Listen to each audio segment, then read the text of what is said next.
నమస్తే. Welcome to our studio. నేను మీ ఉపేందర్. ఈరోజు ఒక ప్రత్యేకమైన అంశంతోటి ప్రత్యేకమైన డిస్కషన్ తోటి మాట్లాడడానికి బీర్ల ఎలయ్య గారి దగ్గర ఉన్నాం. మనందరికీ తెలుసు గత 2, 3 రోజులుగా సామాజిక మాధ్యమాల్లో ఏ రకంగా వారి మీద ఆహ్, విమర్శలు వస్తా ఉన్నాయి, ఏ రకంగా వార్తలు వస్తున్నాయి. సో, అన్నిటి మీద క్లారిటీ ఇవ్వడానికి అన్నని ఈరోజు కలిసే ప్రయత్నం చేద్దాం. అన్న నమస్తే అన్న. చాలా సంతోషం అన్న. ఎట్లున్నారే? కొంత బాధలో, ఇబ్బందుల్లో ఉన్నారని చెప్పుకోవచ్చా? 2, 3 రోజుల్లో ఈ మాధ్యమాల్లో చూస్తున్నాం వార్తలు. మీ ఇంట్లో పనిచేసే వ్యక్తి ఉరేసుకొని ఆత్మహత్య చేసుకున్నాడని చెప్పి. దాని మీద అనేక రకాల విమర్శలు వస్తున్నాయి. అనేక రకాల వార్తలు వస్తున్నాయి.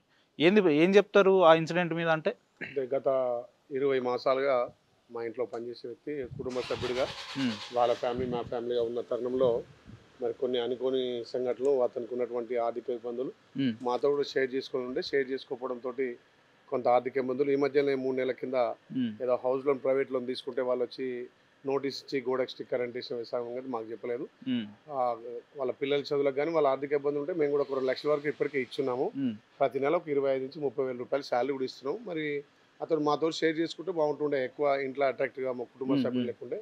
మరి ఆ రోజు వాళ్ళ తండ్రి కొడుకులు ఏదో గొడవ పడని తెలిసింది. వాళ్ళ నాన్న వచ్చి మందలిచ్చి వాళ్ళ నాన్న మందలిచ్చిన దాని విషయంలో మరి గ్రామానికి వెళ్ళి బాగా డ్రింక్ చేసినని తెలిసింది. హ్మ్. తెలిస్తే మన ఇంటి పైకి వచ్చి టెర్రస్ మీద రాత్రి 10 గంటల ప్రాంతాన హ్యాంగింగ్ చేసుకోవడం జరిగింది. నేను హ్మ్. ఆ రోజు హైదరాబాద్ నుంచి 9 గంటలకు ఇంటికి వెళ్ళి మా సీసీ ఫుటేజ్లు అన్ని తెల్లారి చూస్తే కూడా అతను 7:30కి పైకి వెళ్ళినట్టుగా, హ్మ్. వాళ్ళ మిసెస్ మళ్ళీ 7కి కిందికి వచ్చినట్టుగా, దాని తర్వాత పైకి వెయిట్ చేసి, కాకపోతే ఇది దుర్మార్గం. ఎందుకంటే జరిగేది కాకుండే హ్మ్. మాతో షేర్ చేసుకున్నాం, మేము చేస్తుంటాం ఎంతో మందికి అవునవును. ఆలయ నియోజకవర్గంలో మనం సహాయం అనేక చేస్తున్నాం, రకాలు పెళ్లిళ్ళకి చేస్తున్నాం. కానీ అవును. చదువులకు కానీ చేస్తున్నాం. మరి అతను ఎందుకు షేర్ చేసుకోవాలో కొద్దిగా ఈ మద్యానికి బాగా హ్మ్. మద్యానికి అలవాటు పోయి బానిస అయిండు. ఎన్నిసార్లు చెప్పినాం, మేము కూడా గత 3 నెలల కింద తీసేసినాం. వద్దు బిడ్డ అంటే వాళ్ళ పిల్లల చదువుల కోసం వాళ్ళ హ్మ్. వాళ్ళ ఇంట్లో వాళ్ళ వైఫ్ కానీ మేము ఇక్కడ ఉంటే బతం, మీ దగ్గర ఉంటే మాకు సెక్యూరిటీ ఉంటుందనే ఉద్దేశంతో ఉన్నారు. కానీ గత 2, 3 సార్లు కూడా నేను కూడా మందలేదు జరిగింది. ఇలాంటి వాళ్ళు మన ఇంట్లో అవును. వద్దు. అవును. ఎందుకంటే ఎంతోమంది వీఐపీలు వస్తుంటారు అవును. పోతుంటారు, అవును. మనకు వాళ్ళకి మంచి టీ చెడు ఇచ్చే ఉంటుంది. టైంలో కానీ హ్మ్. బాగుండదంటే కూడా అతడు కొంచెం వ్యసనాలకు డ్రింక్కి అలవాటు పడిండు. ఆ రోజే వాళ్ళ నాన్న కూడా వచ్చి మందలించడం వల్ల మరి ఏమైందో హ్యాంగింగ్ చేసుకుని సరే. దీన్ని మానవీయ కోణంలో అవును. అందరూ అవును. కూడా సానుభూతి తెలిపే క్రమంలో రాజకీయ ప్రతిపక్ష నాయకులు కూడా దీన్ని దీన్ని ఏది వాడుకునే శవాల ప్రయత్నం మీద అయితే చేస్తుర్రు పేరాలు గదా! వేడుకున్నట్టుగా హ్మ్. హ్మ్. దీన్ని అసలు వాళ్ళు సానుభూతి తెలిపి హ్మ్. అయ్యో ఎట్లయింది, దీని మీద దర్యాప్తు చేయాలి, ఆ కుటుంబానికి ఏం న్యాయం చేయాలి అడిగితే అవును. అవును. మంచిదే. కానీ హ్మ్. దీని మీద కూడా రాజకీయం చేసి ఏదో ఐలేని బదనాం చేయాలి, హ్మ్. ఐలేకి మంచి స్టేట్ వైజ్గా వస్తుంది, అవును. ఏమున్నా టీఆర్ఎస్ బాగా కౌంటర్ చేస్తుందంటే నేను హ్మ్. ఏమంటున్నా, హ్మ్. ప్రతిపక్షంగా వాళ్ళు విమర్శించాలి. అవును. ప్రతిపక్షంగా ఆ కుటుంబానికి ఏం జరిగిందో దర్యాప్తు అడగాలి. హ్మ్. పూర్తిగా మా ఇంట్లో ప్రతి రూమ్‌కి సీసీ ఫుటేజ్‌లు ఉన్నాయి. హ్మ్. సీసీ కెమెరాలున్నాయి. హ్మ్. దాన్ని చూసి అది సిబిఐకి ఎంక్వైరీ అంటారా? దేనికైనా నేను కూడా హ్మ్. హ్మ్. స్వాగతిస్తాను. ఎందుకంటే నా ఇంట్లో పనిచేసేవాడు చనినప్పుడు హ్మ్. నాకు కూడా బాధ్యత ఉంటది. హ్మ్. నేను నాకు ఇంచుమించు 20 మంది స్టాఫ్ ఉంటారు. హ్మ్. నా బిర్లా కానీ అన్న ఫౌండేషన్ మీరు గాని. చెప్తున్నట్టు మీ ఇంట్లో పనిచేసే వ్యక్తికి వ్యక్తిగత ఇబ్బందులు ఏదైనా ఉంటే గూడా వాళ్ళ ఇంట్లో ఉన్నోళ్ళు ఏంటే ఇతర ప్రాంతాలలో చూసుకోవాలి. కానీ మీరు ప్రభుత్వంలో ఉన్నారు. ఒక ప్రధానమైన స్థానంలో ఉన్నారు. మీ ఇంట్లో ఈ రకంగా జరగడం దీన్ని ఎట్లా చూస్తారంటున్నా? నేను ఒక్కొక్కరికి ఆపుతుందంటే 1,00,000, 2 లక్షలు కూడా అవును. చదువుల ఇచ్చిన కోసం సాయం చేసిన, సందర్భాలున్నాయి. ఎంతో హ్మ్. మందికి చేసిన, కరోనా కష్టం కాలంలో హెల్ప్ చేసిన.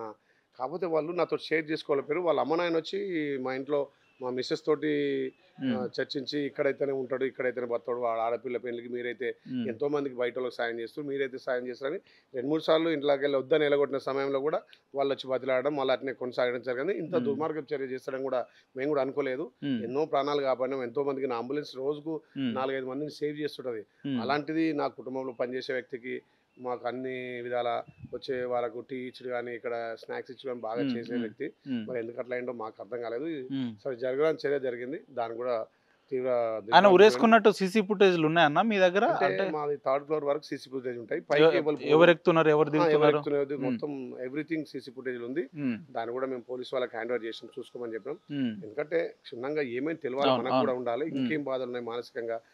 డ్రింక్ ఒకటి తాగుతాడు. ఆర్థిక ఇబ్బందులున్నాయి. గతంలో 4, 5 సార్లు సూసైడ్ అటెంప్ట్ చేసుకున్నాడు. ఓకే. 2 సార్లు హ్యాంగింగ్ చేసుకున్నాడు. గతంలో జరిగింది గతంలో ఇదంతా? చేసుకున్నట మాకు మొన్న హ్మ్. హ్మ్. తెలిసింది. హ్మ్. ఏదో గోళీలు తీసుకున్నంట. ఒకసారి హ్మ్. నీల్ పెయింట్ తాగిండు. 10 రోజులు హాస్పిటల్ ఉన్నాడు. హ్మ్.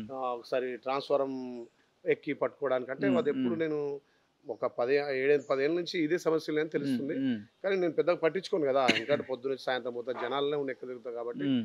అసలు జరగరానిది. నేను గూడా ఏమనుకున్నానంటే అందరూ ఇప్పుడు ఒక వ్యక్తికి అయిందంటే అందరూ అయ్యో అనేటట్టు ఉండాలి గానీ, దీన్ని గూడా హ్మ్. రాజకీయం చేసి ఏదో అయిందని. ఎట్లన్నా ఈ ఇన్సిడెంట్ జరగడంతోటి ప్రతిపక్ష నాయకులకేదో కోతికి కొబ్బరి చిప్ప దొరికినట్టు ఇక ఇక దాన్ని పట్టుకొని ఒకటే సోషల్ మీడియాలో ఇంకేదో అని చెప్పి లేదంటే అక్రమ సంబంధం అని చెప్పి ఇదే ఈ రకంగా ఎట్లా చూస్తారు ఈ రకంగా విమర్శల్ని? దుర్మార్గం లేదు.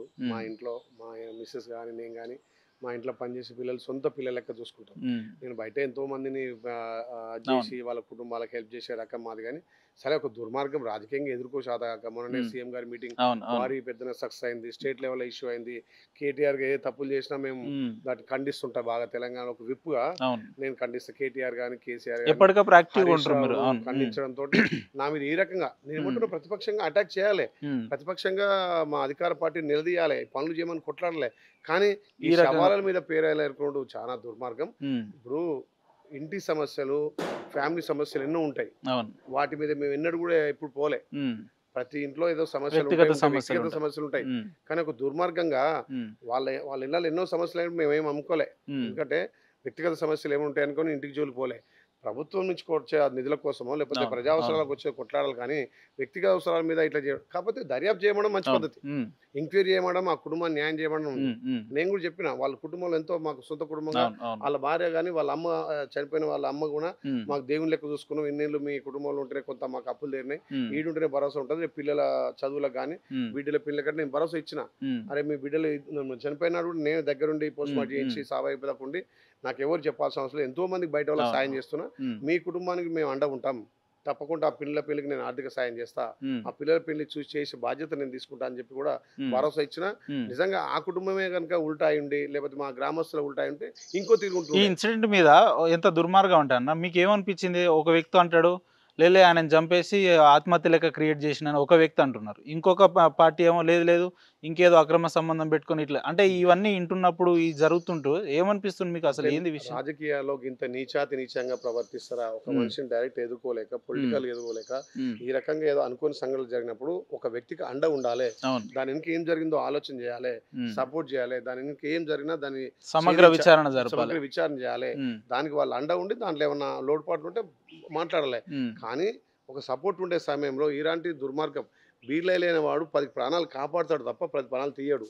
ఇవాళ నేను ఎమ్మెల్యే అయినా నాకు అంబులెన్స్ నడపాల్సిన అవసరం లేకుండా, కానీ గత 6-7 సంవత్సరాలుగా 4 అంబులెన్స్ పెట్టి ప్రజలకు సేవ్ చేస్తున్నా. అంత పెద్ద కరోనా కష్టకాలంలో ప్రజలకు అండ ఉన్నా. కానీ ఒక ప్రాణం నిలబెట్టే వ్యక్తి కానీ ఒక ప్రాణం తీసే వ్యక్తి కాదు. అది దుర్మార్గం చర్య. అన్న వాళ్ళకు ఎందుకు మరి ప్రతిపక్షాలకు బీర్లైన ఎందుకు టార్గెట్ అయిండు ఈ రకంగా? అంటే ఒక బీసీ బిడ్డగా వాళ్ళు 10 ఏళ్ళు చేయని పని నేను 10 నెలల్లో చేసి చూపిస్తున్నా. గౌరవ ముఖ్యమంత్రిని రాష్ట్రంలో ఉన్నటువంటి అంటే 90 మంత్రులు తీసుకొచ్చి, ఒక ఎంపీని తీసుకొచ్చి, ఒక మండలి చైర్మన్ తీసుకొచ్చి కనీసం 56,000 మందితోటి భారీ బహిరంగ సభ పెట్టిండు. మాతో గాంధీ తోటి అవుతుంది.